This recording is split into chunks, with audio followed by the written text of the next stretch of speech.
Hi all, welcome to my channel. I'm Bea and I'm glad you're back. And in case you are new here, my channel is about mixed media, painting, art journaling, assemblage and anything else what sparks my interest. Today's art journal page is based on a quote I found on Pinterest and my affinity for feathers. So I jumped into some watercolors by Daniel Smith and later on I also used some from Jane Davenport. The metallic watercolors on the table are the Kuretake Gansai Dambi, but in the end I didn't use them anyway. I started the background first with a wash in some yellowish color. And then to warm it up a bit I did add some oranges, pinks and purples. A fun way to give some interest to the background is adding salt, while it is still wet. This time I did use some ordinary fine salt. The page was quite wet, so I did dab off with some paper towels and a brush. The paper has to dry on its own, no heat gun, or the salt doesn't have time to soak up the color. Next I did shake and wipe off the salt to reveal the cool pattern underneath. Now I could have drawn the feathers directly onto the page, but I decided to have them as a free printable in my Facebook group Bea's Mixed Media and More. And I show you here how you can transfer it to your page with a simple graphite pencil. You probably can't see it so well in the video, but when you print with some printer paper you can see the lines from the backside. Just scribble along the outlines with your pencil. It works best when you use the flat side of the pencil and not the point. Next, just flip the paper and transfer the pattern to your page. The transfer is very pale. I actually prefer it, as it is easier to erase if needed. Yes, I know you can't see feathers here, but they are here, trust me. So I go and fill them with just plain water and then dab some color in and let it do whatever it wants to do. And if there is a boo-boo, I pick it up with a dry brush or some paper towels. Do I follow exactly the transferred lines? Certainly not, just not the way I roll. But I had a good starting point with the transferred lines, and because they are very pale, nobody gonna see it ever.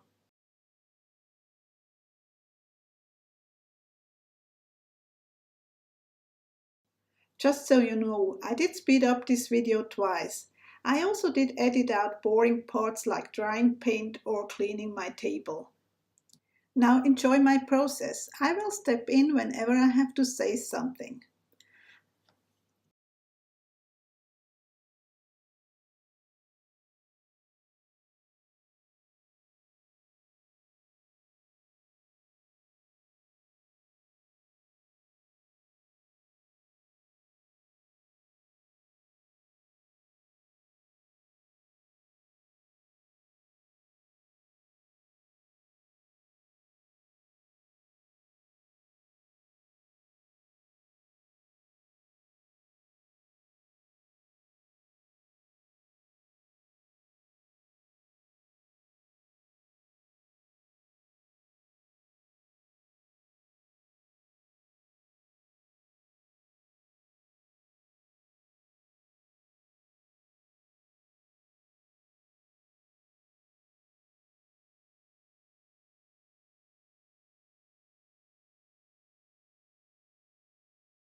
Now that the feathers are painted in, I start outlining and embellish them with the black permanent marker. I use a micron pen, but other brands will work too. As you see, I do rather sketchy lines and go over several times, just to give a bit more interest.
I also use gel pens which I collect from all kind of places and all colors and hues.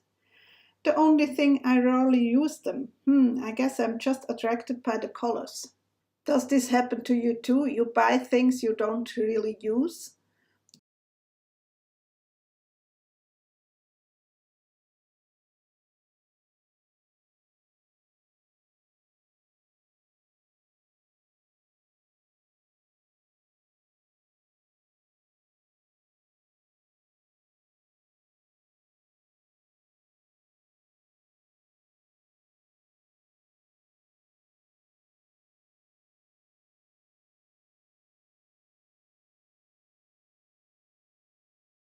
The white I use here is a Molotov marker, which is filled with acrylic paint. I really like that I can refill it and replace the nib, and it comes in different nib sizes too.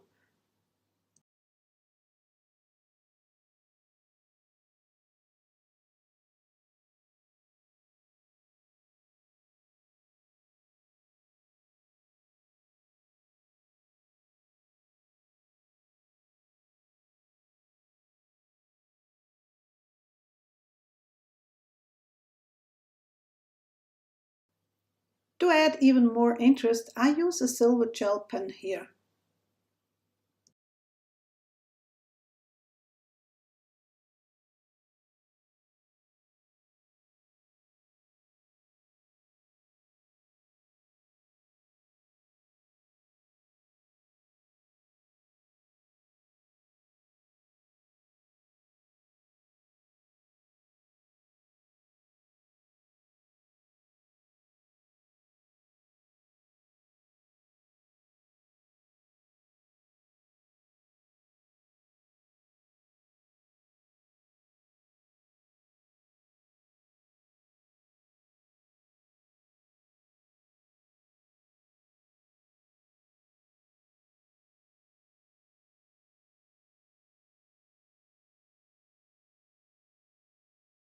Time for the quote. For me, it is always safer to write the quote first on a scrap paper. So I can't also count the letters as I want to start with the middle one, just to make sure that I do not run out of space in the end.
Before I erase the pencil lines, I make sure that the marker is really dry with a quick blast from the heat gun.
Those who follow me since a while know that I like backgrounds with a lot of texture.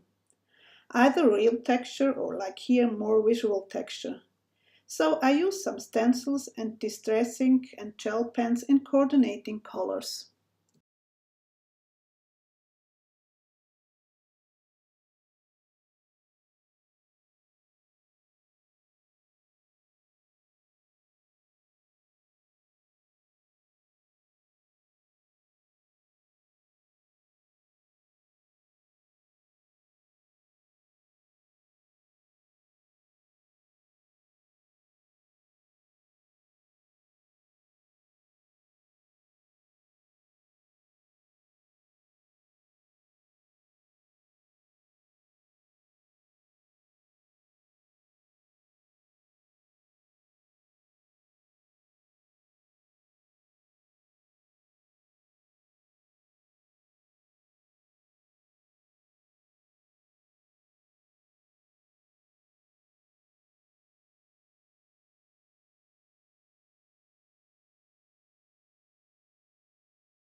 I'm quite happy so far. There is only one thing missing. Splatters. This time with watered down gesso.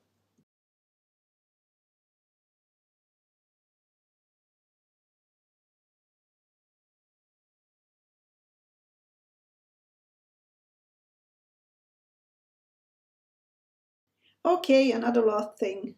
Some borders with distress ink again. I hope you enjoyed the video. If so, please give me a thumbs up and yeah, all the other jazz, you know it.